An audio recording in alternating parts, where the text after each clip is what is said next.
Muito bom dia, meus queridos irmãos, que Jesus nos abençoe e proteja. Tem sido um tema meio recorrente essa semana, essa questão do perdão, né? Foi motivo do estudo da terça-feira. Na quinta, o companheiro Rafael Pagliuso esteve aqui ocupando essa tribuna e também abordou esse tema do capítulo 10 do Evangelho segundo o Espiritismo, e nós vamos dar sequência. Coincidentemente, até é um tema parecido. E para aqueles que não acreditam que há influência espiritual, e quando a gente fala em influência espiritual, via de regra, pensamos em coisas ruins, né? Estava conversando com um coleguinha lá no trabalho e eu falei assim, olha, ele fala, mas esse negócio de espírito existe mesmo? Que ele fala de mim de um jeito engraçado, ele fala assim, o Mário é daquelas coisas lá do Kardec lá. E ele fala, mas tem o tempo todo, né? Então nós vivemos com encosto. A gente vive com encosto. Mas também a influência é benéfica, é protetora, é benigna. Eu diria até que na imensa maioria das vezes, né? Quando a nossa energia não os permitem nos proteger, é que acontece o equívoco. E hoje tem uma prova disso, quer dizer, o tema que tem sido abordado recorrentemente essa semana, vem também na mensagem do dia. E isso é escolhido aleatoriamente, a não ser que o Zé propositadamente tenha feito isso, mas não. Para quem ainda não leu, eu vou ler para a gente. Ofensor e ofendido. Nunca retribuas maldade com vingança ou desforço. O homem mau se encontra doente e ainda não sabe. Dá-lhe o remédio que minorará o seu artudimento, não usando com ele dos recursos infelizes que ele se utiliza para contigo. Se alguém te ofende, o problema é dele. Quando és tu que ofende, a questão muda de configuração e o problema passa a ser teu. O ofensor é sempre o mais infeliz. Conscientiza-te disso e segue tranquilo. Isso é verdade. Eu me lembrei de uma cena de um filme que eu assistia, que um rapaz muito aturdido foi conversar com a psicóloga, né? E ele estava narrando uma história, uma situação que ele viveu com uma outra pessoa, e que ele falou assim, eu vou dar uma surra nele. Mas por quê? Ele está querendo. Ela falou, então não dá. Mas é óbvio, né? Se você está se contrapondo àquela pessoa, ela quer aquilo, você vai dar o que ela quer? Não. E isso é que nos lembra Jesus também, quando fala de oferecer outra face, que tem um engano lamentável aí, que a gente imagina que Jesus falou para você não bater ninguém ou se deixar apanhar. Não, de forma nenhuma. Essa expressão dar a outra face, ela significa mudar de atitude. Se o que você fez para alguém a ofendeu ou está magoando de alguma forma, é como se ela estivesse te dando uma bofetada. Então o que você tem que fazer? Mudar a sua atitude para com ela. Muda o seu modo de ser. É o que está aqui.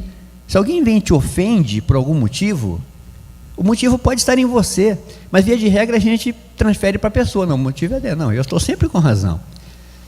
E se for eu que estou errado? O que eu tenho que fazer? Essa pessoa está me esbofeteando, está ofendida comigo. Eu ofereço outra face. Eu mudo a minha atitude, eu ofereço uma outra atitude para ela, para que ela possa me entender de uma maneira mais correta. E esses itens de 9 a 13 que nós vamos ver aqui, depois os 19 a 21 são só 3 mensagens, só não, né? São 3 grandes mensagens de São Luís a respeito desse assunto. Ele trata disso, é abordado aqui para que a gente pergunte será que o erro não está comigo? E mesmo que esteja com você, o erro, aí você tem que se transformar, e mesmo que o erro esteja com uma outra pessoa, cabe a mim me transformar, como ele disse aqui, o problema é dele se ele está errado, mas eu posso ajudar, eu posso me transformar, oferecer a outra face, né? E corrigir esse erro para tratar dessa pessoa, para cuidar dela. Em vez de me ofender com ela, eu vou cuidar dessa pessoa. E a gente às vezes não percebe que o erro é nosso. Isso é que trata com muito, até com alguma incisão, mas muita gentileza até esse capítulo.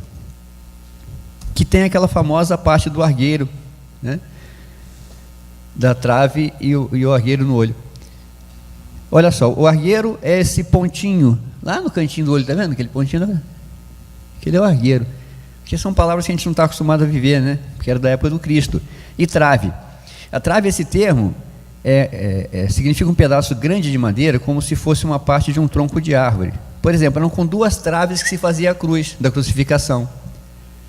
Que a gente tem mania de ver nos desenhos aquela cruz bonitinha, não é não, eles pegavam um tronco, só lapidava de um lado do outro, e aquela parte da casca ficava exatamente onde ia em cima do ombro, não era descascada. Tá vendo? Esse desenho deixa bem claro como que era a cruz da crucificação. Então, assim, imagina só que se você tem uma trave dessa no teu olho, é impossível até de imaginar, e falando do olho do outro que está com a pintinha aqui, né? Então, essa avaliação é de suma importância, principalmente para nós espíritas que temos conhecimento de como tem que ser feito isso. Em Mateus 7, nós vamos encontrar a seguinte frase: como é que vedes um argueiro no olho do vosso irmão, quando não vedes uma trave no vosso olho? Ou como é que dizeis a vosso irmão: deixa-me tirar um argueiro do teu olho, vós que tendes no vosso uma trave? Hipócritas, tirai primeiro a trave do vosso olho, e depois então vede como podereis tirar o argueiro do olho do vosso irmão. Primeiro, vê se aquele erro que está acontecendo com o irmão, de repente não é um erro seu, né? Uma das insensatezes da humanidade consiste em vermos o mal de outrem antes de vermos o mal que está em nós. Para julgar-se a si mesmo, fora preciso que o homem pudesse ver seu interior num espelho, pudesse, de certo modo, transportar-se para fora de si próprio, considerar-se como outra pessoa e perguntar: que pensaria eu se visse alguém fazer o que faço? Santo Agostinho propõe isso numa das questões do Livro dos Espíritos, de autorreflexão no final do dia, para perguntar como foi o seu dia, o que eu fiz, o que eu poderia melhorar. E quando você se depara com uma situação dessa, quem pratica isso, e se não pratica, passe a praticar, tire alguns minutos no final do seu dia, antes da prece, antes de dormir, e faça uma reflexão. Alegre-se com as coisas boas que você fez, isso é importante. Faça também a reflexão das coisas ruins, revivencie aquilo, e tente, de uma forma até meio que mediúnica, sair da situação, imaginar aquela cena, e ver como você poderia ter agido errado. Mas não se o que, eu não gosto muito disso, o que as outras pessoas iam considerar, mas o que você mesmo considera daquela parte ruim. Mas não se esqueçam de alegrar-se também com as coisas boas que vocês tenham feito. O orgulho, isso vai estar na mensagem seguinte, eu titulei ela porque essa frase eu pensei que ela é maravilhosa. O orgulho é o pai de muitos vícios e também a negação de muitas virtudes. A pessoa orgulhosa, ela acaba cometendo erros terríveis em nome do orgulho, mas o que ela não percebe é que esse mesmo orgulho lhe ofusca as suas virtudes. Às vezes a pessoa tem lá sim algumas qualidades, mas é de tal forma orgulhosa que não nos permite ver nela. Por mais que ela tenha algumas qualidades, a primeira que você vai lembrar assim, ela é orgulhosa a beça, né? Conhece o fulano? Ih, orgulhoso. Nem se dá o direito de pensar nas possíveis virtudes que aquela pessoa tenha. Só porque ela é orgulhosa, então isso já ofusca as virtudes, as próprias virtudes. Então o orgulho faz muito mal para a gente, né? Incontestavelmente, é o orgulho que induz o homem a dissimular para si mesmo os seus defeitos, tanto morais quanto físicos. Semelhante insensatez é essencialmente contrária à caridade, porquanto a verdadeira caridade é modesta, simples e indulgente, ou seja, expressa uma predisposição, uma tendência para julgar sempre favoravelmente. Caridade orgulhosa é contrassenso, visto que esses dois sentimentos se neutralizam um ao outro, né? É bem aquela coisa, o cara às vezes faz alguma coisa, faz um ato de caridade ou uma bondade, e está pouco ligando para a caridade. O importante é que saibam o que ele fez, né? Vejam só a doação que eu fiz, eu cuido de tantas pessoas, eu alimento, eu dei uma esmola, que a mão esquerda não veja o que a direita fizer. Com efeito, como poderá um homem bastante presunçoso para acreditar na importância da sua personalidade e na supremacia das suas qualidades, possuir ao mesmo tempo a abnegação, ser capaz de sacrificar os próprios desejos, a própria vontade em nome de outra pessoa, o bastante para fazer ressaltar no outro o bem que tiraria dele o brilho e a visibilidade, em vez do mal que o engrandeceria. Por isso mesmo, porque é o pai de muitos vícios, o orgulho é também a negação de muitas virtudes. Ele se encontra na base e como móvel de quase todas as ações humanas. Essa é a razão por qual Jesus se empenhou tanto em combatê-lo, como principal obstáculo ao progresso. Isso aí também é uma passagem que deixa muito, muito claro, né? Como a gente às vezes fica na ideia do orgulho mesmo, de fazer, de promulgar tudo que faz de uma maneira sem fazer. Aí eu não posso nunca destacar uma outra pessoa, porque isso vai ofuscar o meu brilho. Imagina. Vê se os grandes nomes de alguma forma fizeram isso. Vamos pensar aqui em Gandhi, em Chico, que eu vou falar do Gandhi já, em Chico, os grandes nomes, Teresa, né? Mandúcia aqui na Bahia, maravilhosa. Nunca fizeram nada por si próprios, de forma nenhuma. Nunca foram elas mesmas, só pelos outros. E aí é que apareceu mais ainda, é que brilhou mais ainda, né? Perdoar, aceitar a ofensa e virar o jogo, transportar essa ofensa em alguma coisa que eu possa fazer em prol de quem me ofendeu, não é coisa fácil. Tanto que nosso querido Gandhi dizia o seguinte: o fraco nunca pode perdoar. Perdão é atributo dos fortes, né? Isso dá um consolo, uma maravilha, uma frase dessa, né? Só que eu perdoei. E também eu tenho umas questões muito particulares com essa questão do perdão. Não acredito que exista perdão, assim como não acredito que exista culpa ou que exista ofensa, né? Existe até um livrinho a respeito disso, acho que é Nem Culpa Nem Perdão. É isso, deixa eu chegou a ver esse livro? Acho que é nem ofensa nem perdão. Acho que é Nem Ofensa Nem Perdão, Evolução, é o nome do livrinho, que vale a pena uma leitura. Está lá também no capítulo 10. Não julgueis para não serdes julgados. Atire a primeira pedra quem estiver em pecado. Esse é clássico, né?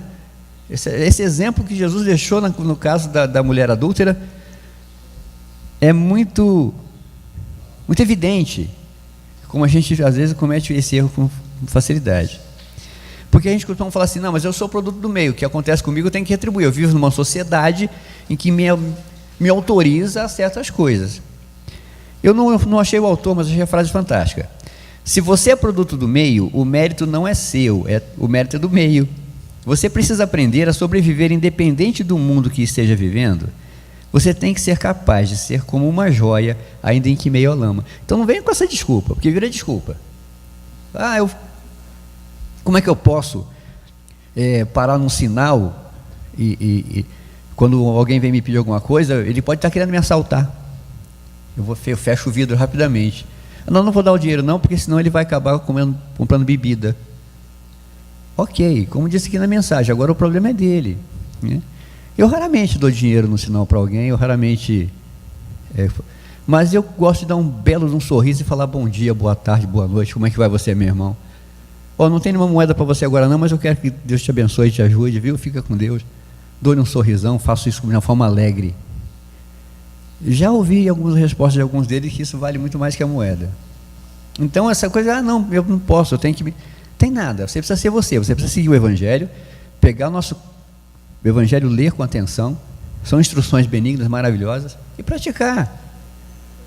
Não é como um livro de regra, tá? Que você lá todo dia, qual é a regra de hoje? Não. É isso, é amar ao irmão, é perdoar, é se permitir se perdoar para poder ser perdoado também. Julgamento, esse negócio de se julgar pessoas é uma coisa, não há jeito mais fácil de cometer erro do que você julgar alguém. Hoje eu quero cometer um erro, julga alguém, não tenha dúvida disso. Não julgueis a fim de não seres julgados, porquanto sereis julgados conforme houverdes julgado os outros. Empregar-se-á convosco a mesma medida de que vós tenhais servido para com os outros. Do mesmo jeito em que você julga alguém, você vai ser julgado também, isso é regra. Então, os escribas e os fariseus lhe trouxeram uma mulher que fora surpreendida em adultério, e pondo-a de pé no meio do povo, disseram a Jesus: Mestre, esta mulher acaba de ser apreendida em adultério. Ora, Moisés, pela lei, ordena que se lapidem as adúlteras, apedrejem. Qual sobre isso a sua opinião? E nessa situação, conta a história que vieram doutores da lei trazer isso, porque eles queriam pegar Jesus. Se ele contrariasse a lei de Moisés, ele poderia ser preso por isso. E estava numa situação aí dessa, que ele tinha que aplicar a lei. Que lei era essa? Nós vamos achar essa proibição, e olha isso aí vale uma observação que não era só para mulher não, tá? Deuteronômio 22, a lei diz o seguinte: se um homem for pego em flagrante deitado com uma mulher de outro, os dois deverão pagar por esse delito, com a pena de morte, o homem e a mulher com que se deitou. Nesse modo, estiparás o modo do teu povo a Israel. O homem e a mulher, os dois têm que ser apedrejados, mas a história fala só da mulher adúltera, né? Poupa o homem, uma tradução absolutamente machista. Essa era a lei. Então estava lá escrito, estava em Deuteronômio 22, bem claro isso, e tinha que ser aplicado. Se Jesus falasse não pode apedrejar, ele estava contrariando a lei, né? Se ele falasse pode, ele estava se contradizendo, porque ele pregava exatamente o contrário. E aí, que enrascado, que sinuca de bico colocaram o mestre, né? Que nada, isso para ele era café pequeno. Diziam isso para o tentarem e terem o que acusar. Jesus, porém, baixando-se, entrou a escrever na terra com o dedo. Como continuasse a interrogá-lo, ele se levantou e disse: aquele dentre vós que estiver sem pecado, atire a primeira pedra. Em seguida, baixando-se de novo, continuou a escrever no chão. Quanto aos que interrogavam, esses, ouvindo-o falar daquele modo, se retiraram, um após o outro, afastando-se primeiro os mais velhos. Ficou, pois, Jesus a sós com a mulher que colocada no meio da praça. Então, levantando-se, perguntou-lhe Jesus: mulher, onde estão os que te acusavam? Ninguém te condenou? Ela respondeu: não, Senhor. Disse-lhe Jesus: também eu não te condenarei. Vai-te e de futuro não tornes a pecar. Conta-se, na nota de rodapé da Bíblia, que naquele instante Jesus estava escrevendo no chão os pecados dos mais velhos. Para quem fala que Jesus não escreveu nada, está vendo? Ele escreveu sim, né? Esse dia lá ele escreveu na areia para ser apagado logo. Que ele começou a escrever o pecado dos mais velhos, que estavam na frente. Eles começaram a ler os pecados, eu tenho sim, começou a se afastar. Esse Jesus era esperto, né? Na verdade, eles esperavam que Jesus desafiasse a lei mosaica. E o que Jesus fez? Jesus desafia a consciência daqueles doutores da lei, e desafia a nossa hoje em dia também. Quantas vezes a gente já não pegou com pedra na mão, e olha que nem era por adúltera não, era por coisa muito menor, por coisa muito pequena, para atirar nas pessoas, e nunca parou para pensar que Jesus podia estar do lado perguntando: você quer atirar essa pedra? Você não tem pecado, meu filho? Como é que você pode fazer isso, né? Porque é muito comum a gente transferir para o outro. Eu falei isso, nós temos que lutar contra isso. A gente fica transferindo, por mais óbvio que seja a situação, não, a pessoa é que está errada. Um exemplo banal, mas eu estou recebendo um troco e a pessoa me dá um troco a mais. Que seja uma moeda, né? Não, ela que errou o troco, o problema é dela, né? Se não vai fazer falta, é só uma moeda, não é isso. O erro tem que ser corrigido, tem que ficar atento. Eu não posso transformar o erro do outro num erro meu. Eu tenho que tentar corrigir o erro do outro, mesmo que eu vi. Primeira coisa, ver se o erro não é seu, porque pode acontecer isso aqui, ó. Achei essa charge muito legal. Ó, meu filho, sabia que desigualdade social agora é pecado? Aí o cara todo rico: pois é, olha, padre, quantos pecadores ali. Então, na verdade, o pobre é que está pecando ali, né? Ele não. Os dois lados estão em desigualdade social, mas quem é o pecador nesse caso? É quem tem muito ou quem tem pouco? Na visão dele, ele vai achar sempre que é o mais rico, né? Atire-lhe a primeira pedra, aquele que estiver isento de pecado, disse Jesus. Essa sentença faz da indulgência um dever para nós outros, porque ninguém há que não necessite para si próprio de indulgência. Ela nos ensina que não devemos julgar com mais severidade os outros do que nos julgamos a nós mesmos, nem condenar a outrem aquilo que nos absolvemos antes. Aquilo que nos absolvemos. Antes de derrubarmos, destruirmos, arruinarmos alguém por uma falta, vejamos se a mesma censura não nos pode ser feita. Julgar as pessoas com a mesma severidade e essa mesma falta a gente nos absolve dela. Eu faço isso. Tem aquela frase velha, né? Ouça o que eu falo, mas não faça o que eu faço, né? Uma das frases mais horrorosas que eu já ouvi na vida é essa. Que pode? Se eu não posso ser exemplo do que eu falo, tem uma canção do Raul Seixas que ele faz essa pergunta. Ele faz assim: será que você é aquilo que você pensa e faz? E se a gente pegar só essa frase da canção e ficar pensando nela, será que eu sou aquilo que eu penso e que eu faço? Eu faço coisas todo dia em relação às pessoas, eu penso coisas comigo, mas será que eu sou assim, dessa forma? Ou estou fazendo só para as pessoas verem e... Enfim. Essa aqui também é maravilhosa. Esse gordinho mandou muito bem. Quando falarem mal de você, não fique chateado, pois você é muito pior do que eles pensam. Não é verdade? E agora aqui eu estou lembrando de uma outra frase de Descartes, um filósofo, que dizia o seguinte: sempre que nos deparamos com uma verdade própria, nós rimos. E nós todos rimos agora, porque isso é uma verdade. Não liga quando alguém falar mal de você, você é muito pior do que ele sabe, fica tranquilo. Eu não, eu confesso que eu não... Então, eu tentei, mas estava apagadinho, e tenho CH e aí um nome impronunciável, mas a frase é lapidar, né? A frase é ótima. E se a gente consegue... tá chamuscado. CH e tem muito mais consoante que vogal, ninguém lê isso, não. Mas é aquela coisa da autoria que fica meio caída, mas a frase é fantástica, né?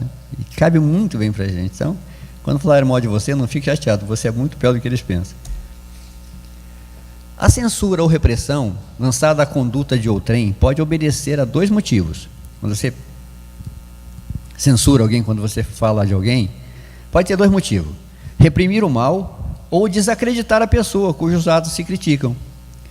Não tem desculpa nunca esse último propósito, porquanto, no caso então, só a maledicência, que é o hábito de dizer mal dos outros, a difamação, a detração, a maldade.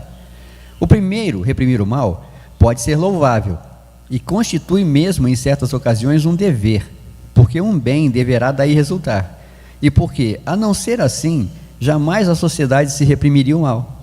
Não cumpre, aliás, ao homem auxiliar o progresso do seu semelhante? O que essa parte do Evangelho quer dizer? É o seguinte: você não tem que ficar também alheio quando você vê um mal. É preciso sim combatê-lo, mas combater o mal e não falar mal da pessoa, né?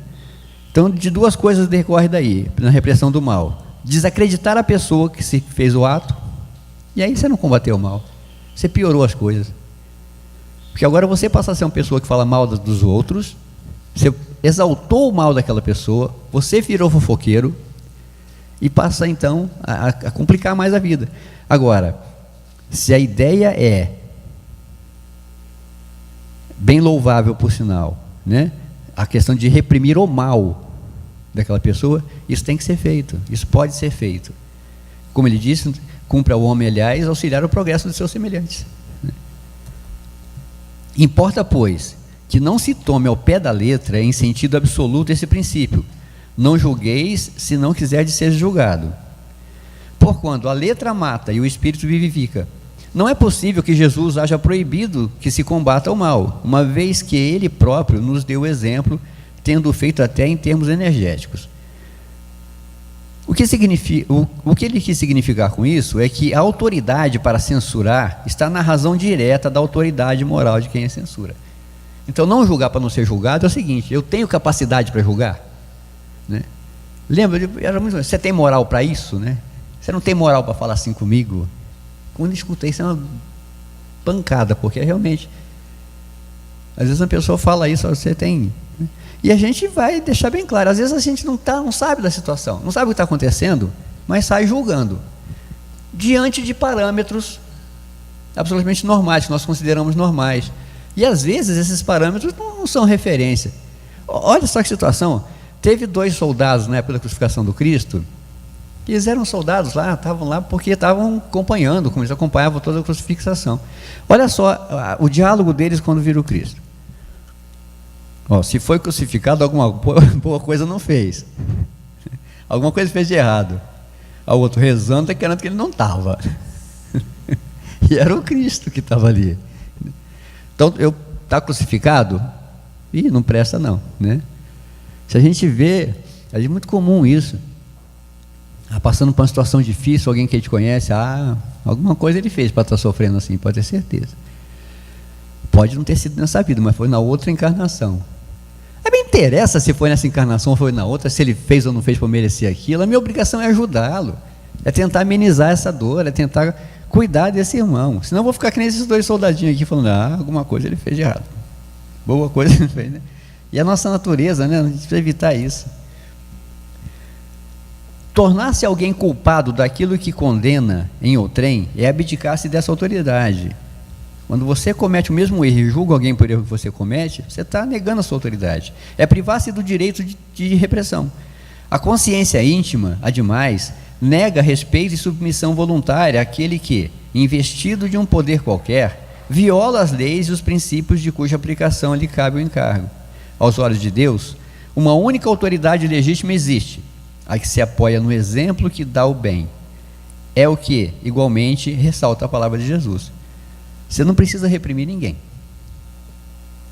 E eu insisto nisso aqui, nessa mesma tribuna, já falei várias vezes. Haja o que houver, torne-se exemplo. Não precisa falar, não precisa reprimir, não precisa condenar, não precisa divulgar o erro da pessoa. Se você sabe ter um companheiro que você percebe em erro, em equívoco, basta que você torne-se para ela exemplo. Toda vez que você encontrar com ela, aborde o erro dela, fazendo em você um exemplo do que não deve fazer. Mas primeiro, vê se você também não está cometendo os mesmos erros, porque é muito comum, insisto nisso, a gente fazer isso aqui, Você está pecando contra o seu corpo fumando assim. E o que esse cara está fazendo com a comida? Ele não está cometendo o mesmo. É o tamanho do gordinho. Ele está acabando com o corpo dele no garfo e está julgando o outro que fuma, né?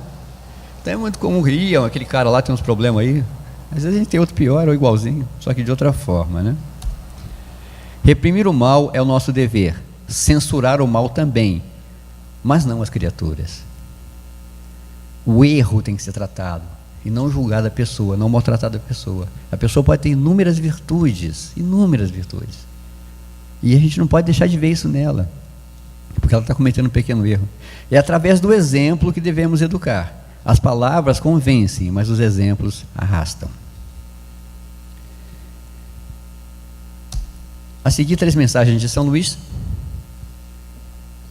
sobre essa passagem, a respeito disso. A pergunta foi feita a seguinte a ele: é permitido repreender os outros, notar as imperfeições de outrem, divulgar o mal de outrem? Pois ninguém sendo perfeito, seguir-se-á que ninguém tem o direito de repreender o seu próximo.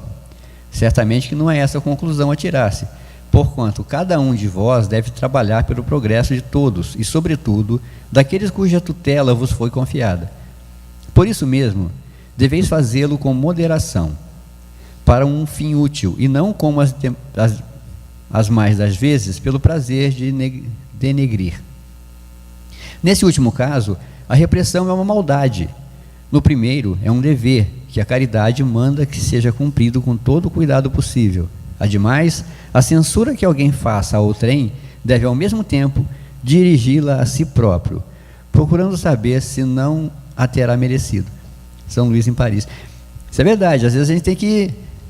Eu acho que na maioria das vezes que a gente se depara com uma situação desse tipo, em que a gente tenha que lidar com o erro de uma outra pessoa, não nos é colocada por acaso. Nada, tudo tem um princípio inteligente. Então essa situação é para que a gente pense se na verdade o erro que aquela pessoa está cometendo eu também não estou fazendo. Será repreensível notarem-se as imperfeições dos outros, quando daí nenhum proveito possa resultar para eles, uma vez que não sejam divulgadas?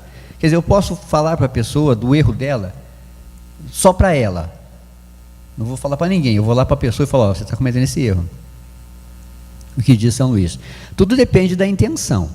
De certo, a ninguém é defeso proibir ver o mal.